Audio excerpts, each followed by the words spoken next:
बिस्मिल्लाहिर्रहमानिर्रहीम, अस्सलाम वालेकुम। मैं हूं मखदूम शाहबुद्दीन और आप देख रहे हैं स्ट्रेटेजिक टॉक। नाज़रीन किराम, इस वक्त मशरिक़ वस्ता की सूरत हाल, ईरान अमरीका जंग अगर मगर की सूरत हाल है। एफ्स एंड बट्स पे बात हो रही है, एम्बिगिटी है, अबहाम है और गैर यकीनी की सी सूरत हाल है। किसी को नहीं पता क्या होने जा रहा है। एक जानिब सीज फायर पाकिस्तान करवाने में कामयाब हो गया, एक मरतबा फिर एक्सटेंशन आ गई, लेकिन वहीं दूसरी जानिब पानियों में जो हो रहा है वो तशवीशनाक है। एक तरफ तो अमेरिका कभी ईरान के बहरी जहाज़ों को कब्जे में ले लेता है, तो दूसरी जानिब ईरान की तरफ से भी आबनाए हुर्मुज़ की नाकाबंदी तोड़ने के इल्ज़ाम में कुछ बहरी जहाज़ों को कब्जे में लिया गया।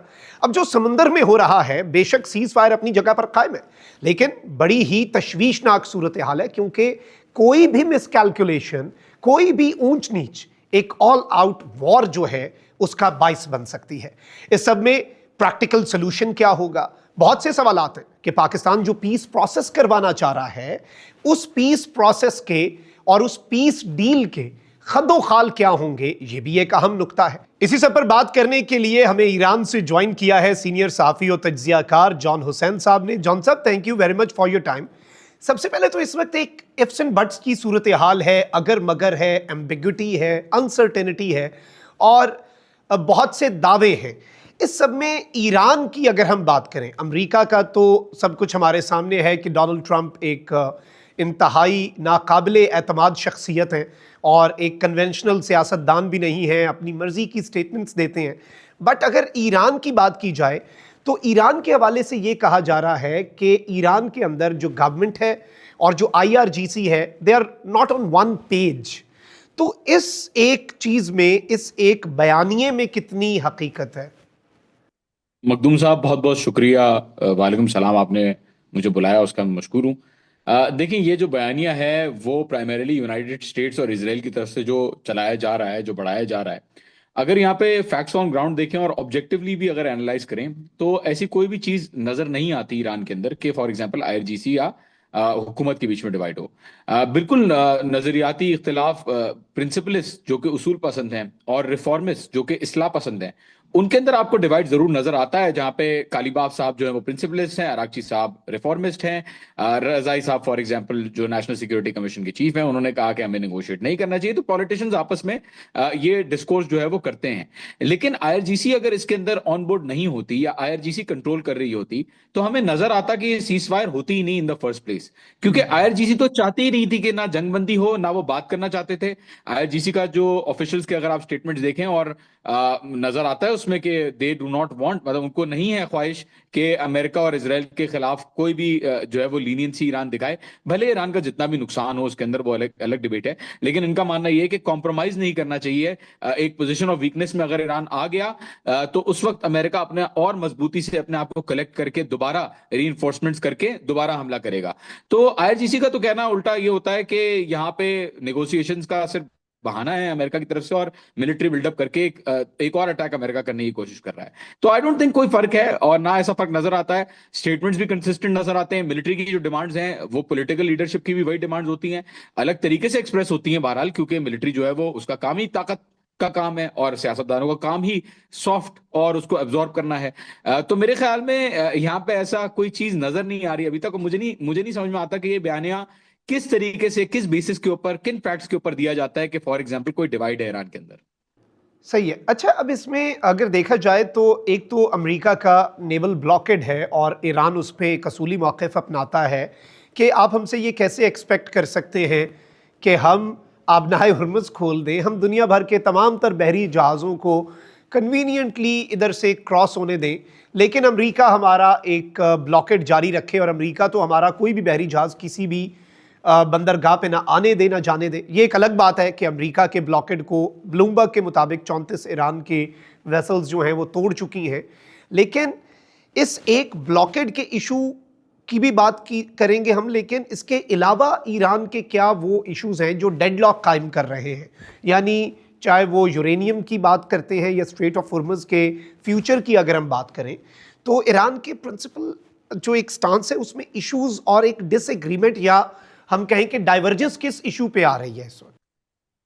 देखें, ये नेवल ब्लॉकेट का इशू बहुत बड़ा इशू है, और ये जो क्रिटिकल इश्यूज की जो आपने बात की उसी से टाई हुआ हुआ है, स्ट्रेट ऑफ हॉर्मुज़ के इशू से।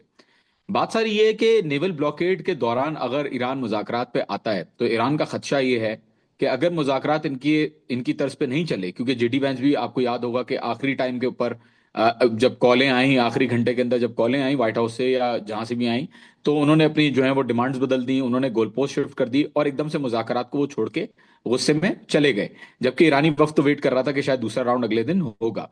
तो एक्सपेक्टेशन ये है ईरान को कि अगर नेवल ब्लॉकेड रहता है और अमेरिका के हिसाब से चीजें नहीं चलती, तो ये कश्तियां जो आज ब्लॉकेड के जुमरे में खड़ी हुई हैं, ब्लॉकेड एनफोर्स कराने के लिए खड़ी हुई हैं, यही कश्तियां कल ईरान के ऊपर अटैक्स कर रही होंगी और ईरान के ऊपर इस चीज का ब्लेम आएगा आवाम की तरफ से कि आपने इजाजत दी, क्योंकि आप निगोशिएट करने गए तो आपने इजाजत दी अमेरिका को कि अमेरिका इस मौके का इस्तेफादा करे, उसके उसको यूज करे और ईरान के ऊपर अटैक करे।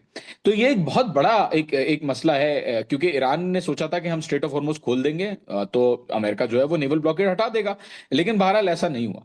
अगर दूसरे मसाइल की बात करें, फॉर एग्जांपल न्यूक्लियर इशू की, तो न्यूक्लियर इशू तो कभी भी इशू था ही नहीं, अगर है भी तो बहुत छोटा इशू है। फॉर एग्जांपल ओमान के अंदर आपको याद होगा, ओमानी फॉरेन मिनिस्टर जब ये मुज़ाकरात हो रहे थे, पिछले मुज़ाकरात, तो तब ईरान का ओमानी फॉरेन मिनिस्टर ने कहा कि राजी हो गए थे ईरान, बहुत सारी जो सारी डिमांड्स थी उनके ऊपर राजी हो गया था। और उससे पहले अगर जेसीपी एग्रीमेंट की बात की जाए तो उसके अंदर भी ईरान ने अपनी इनरिचमेंट कैपेसिटी के ऊपर कैप लगाया था।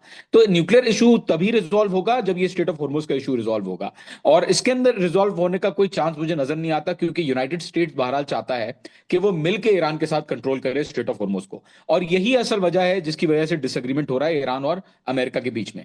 न्यूक्लियर एनरिचमेंट को तो ईरान अमेरिका पहले ही कह चुका है, डोनाल्ड ट्रंप ने पहले ही कह दिया कि मैंने न्यूक्लियर डस्ट को भी खत्म कर दिया है और वो बहुत अंदर चली गई है। तो उसका बहाना बना के किसी तरीके से वो बोल सकता है कि जी वो तो न्यूक्लियर कभी था ही नहीं, हमने ऑलरेडी खत्म कर दिया, ईरान मान चुका है, एनरिचमेंट के ऊपर कैप लगा दिया ईरान ने फॉर एग्जाम्पल, और हो सकता है ईरान कैप लगा भी दे, इसमें कोई मसला नहीं है ईरान को। लेकिन ये सारी बातें कब होंगी? ये सारी बातें तब होंगी जब अमेरिका को रियलाइजेशन होगी कि स्ट्रेट ऑफ हॉर्मुज उनके हाथ से जा चुका है, और इसीलिए बार बार ईरानी कहते हैं कि जो चीज आप जंग से नहीं ले सके वो आप नेगोशिएटिंग टेबल से नहीं ले सकते।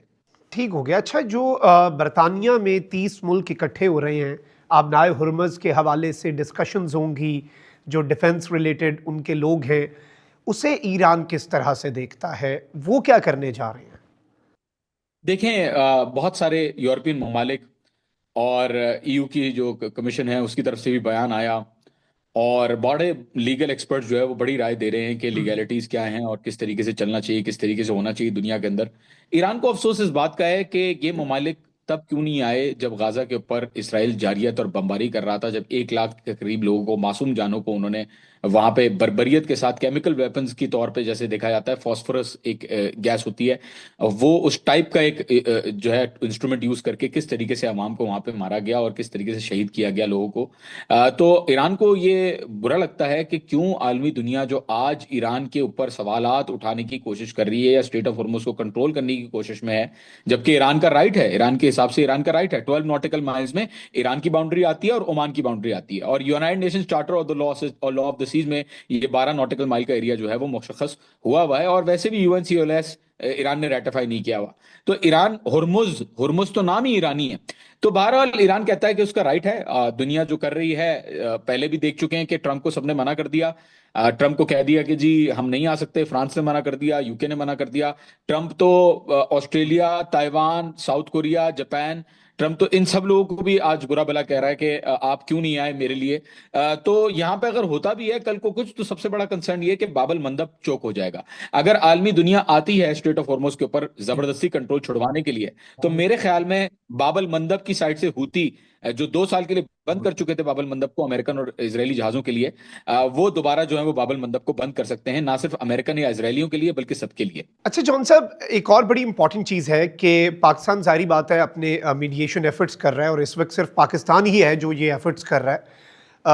अमेरिका भी पाकिस्तान की तरफ देख रहा है, ईरान भी पाकिस्तान पे ट्रस्ट कर रहा है, एंड ऑब्वियसली सारे ममालिक ही, इंक्लूडिंग अक़वाम मुत्तहिदा, वरना तो ये मसला अक़वाम मुत्तहिदा में ही हल हो जाना चाहिए था ईरान पे जो अटैक हुआ। अब पाकिस्तान के एफर्ट्स तो जारी हैं, लेकिन पाकिस्तान एक मीडिएटर है, पाकिस्तान ऐसे किसी मुआहदे की बात कर रहा है जो विन विन सिचुएशन हो, जो दोनों साइड्स को काबिल कबूल हो, तभी जंग रुकती है और देर पा अमन कायम हो सकता है। आपकी क्या अंडरस्टैंडिंग है? क्योंकि जब विन विन सिचुएशन क्रिएट करनी होती है तो दोनों साइड्स को कुछ न कुछ कंसेशंस देनी पड़ती हैं, so what is your understanding कि अगर एक इस तरह का एग्रीमेंट होता है, अकॉर्ड होता है, जिसमें दोनों का ही फायदा हो, तो उसके खद्दो खाल क्या होंगे? यानी ऐसी कौन सी चीजें हैं जिन पे ईरान कोई कंसेशन दे सकता है, और ऐसी कौन सी चीजें जिन पे यूएस को कंसेशंस देनी चाहिए?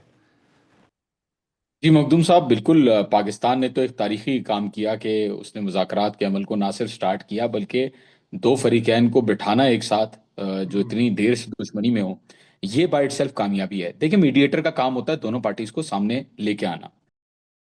अग्रीमेंट करवाना मीडिएटर का काम नहीं। मैं एक लॉयर हूं और मीडिएशन हम लोगों को सिखाई जाती है। अग्रीमेंट करवाना मीडिएटर का काम नहीं होता। मीडिएटर का काम होता है कि उसको फैसिलिटेट करे, दोनों की कंसर्न्स को, दोनों के जो आर्ग्यूमेंट्स हैं, दोनों के जो कंसर्न्स हैं, वो इस तरीके से दोनों को एक साथ वो किया जाए कि दोनों एक ही पोजीशन के ऊपर, इक्वल बेसिस के ऊपर बात करें।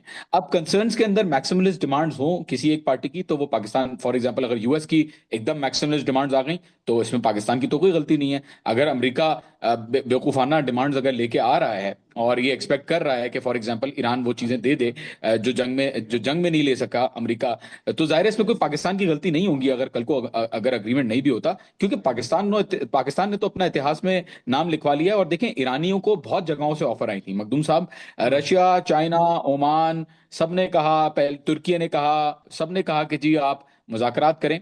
और मीडिएटर्स, डिफरेंट मीडिएटर्स की बात हो रही थी, लेकिन ईरान ने भरोसा पाकिस्तान के ऊपर किया है। और पाकिस्तान के ऊपर भरोसा इसीलिए किया है क्योंकि ईरान को पता है, ईरान को मालूम है कि पाकिस्तान ही सिर्फ वो मुल्क है जो इसके अंदर एक डेफिनेट बैलेंस और डेफिनेट न्यूट्रलिटी, बगैर किसी जज्बात के या बगैर किसी अपने कंसर्न के जो है वो शो कर सकता है। और आई थिंक पाकिस्तान ने बहुत अच्छा रोल जो है वो अभी तक किरदार जो रहा है वो बहुत अच्छा रहा है। और आगे भी अभी आप देखें, स्पोक्स पर्सन जो बकाई साहब हैं, इस्माइल बकाई, उन्होंने भी शुक्रिया अदा किया है पाकिस्तान के एफर्ट्स का। तो अगर कल को अमेरिका की वजह से फॉर एग्जांपल ऐसी कोई बात होती, क्योंकि देखें मुज़ाकरात पे आने की शर्त क्या थी ईरान की तरफ से, वो ये थी कि 10 पॉइंट प्लान के ऊपर बात होगी, 10 पॉइंट फ्रेमवर्क के ऊपर बात होगी, लबनान और रेजिस्टेंस ग्रुप्स उसका पार्ट होंगे, स्ट्रेट ऑफ हॉर्मुज जो है वो ईरान कंट्रोल करेगा।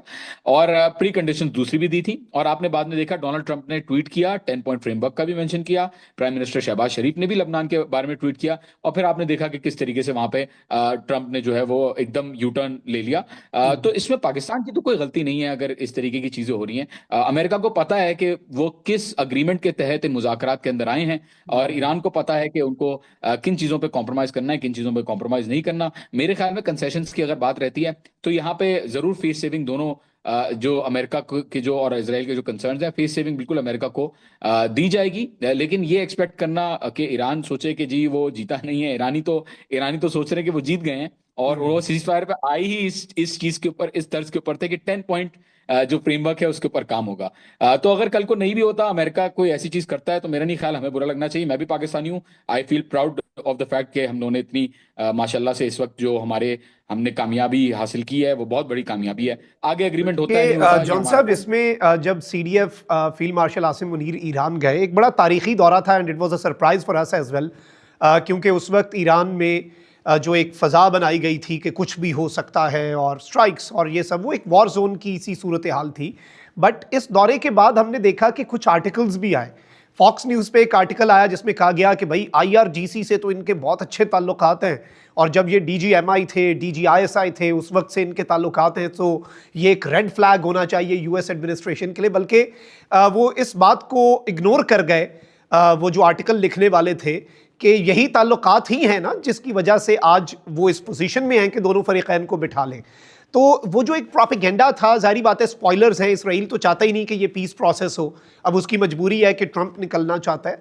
तो वो जो स्पॉयलर्स हैं और जो इस तरह के बीच में मामलात करते हैं, इसे आप किस तरह से देखते हैं? देखिए, बहुत अच्छी बात क्या है पता है मखदूम साहब? बहुत अच्छी बात यह है कि पाकिस्तान की जो फॉरेन मिनिस्ट्री है और पाकिस्तान की जो लीडरशिप है, शहबाज शरीफ साहब और फील्ड मार्शल आसिम मुनीर साहब, वो बहुत अच्छी तरीके से इस चीज को समझते हैं कि दोनों फरीकैन किस तरीके के मिजाज के हैं।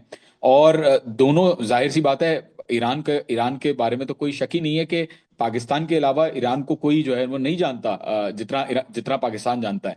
और इनको मालूम है, ईरानियों को भी, कि पाकिस्तान जितना क्लोज है ईरान के साथ, भले जो भी फॉक्स न्यूज कहता रहे, जो भी लोग कहते रहे, अब ये प्रोपागेंडा मेरे ख्याल में करवाने की कोशिश की जाएगी कि किसी तरीके से पाकिस्तान को बुरा भला बनाया जाए, या फॉर एग्जांपल ईरान और पाकिस्तान के बीच में कोई दरार डालने के लिए ईरान को जरा सा बुरा बनाया जाए कि फॉर एग्जांपल ईरान क्यों नहीं आया, फॉर एग्जांपल ईरान जिद्दी हो गया है। ये नैरेटिव्स मैं देख रहा हूँ कि थोड़ा सा शायद अमेरिका और इसराइल की तरफ से ये नैरेटिव्स फैलाए जाएं। लेकिन अल्हम्दुलिल्लाह अल्हम्दुलिल्लाह हमारी जो हुकूमत है और जो हमारे आर्मी चीफ हैं फील्ड मार्शल आसिम मुनीर साहब, वो उन्होंने इतना अच्छी तरीके से इस चीज को मनूवर किया है। और पाकिस्तान की स्ट्रेटेजिक पॉलिसी इस तरीके की रही है कि वो बहुत अच्छी तरीके से डिप्लोमेटिकली बैलेंस करना जानता है चीजों को और स्ट्रेटेजिकली लेके चलना जानता है। तो आई डोंट थिंक इससे ज्यादा कोई फर्क पड़ेगा, क्योंकि आवाम भी समझती है चीजों को, लीडरशिप भी चीजों को समझती है, उनको पता है, उनको ये बात मालूम है कि ईरान के ऊपर किस तरीके का खतरा है, किस तरीके का मिसट्रस्ट है कि फॉर एग्जाम्पल अमेरिका जो है वो दोबारा हमला कर सकता है,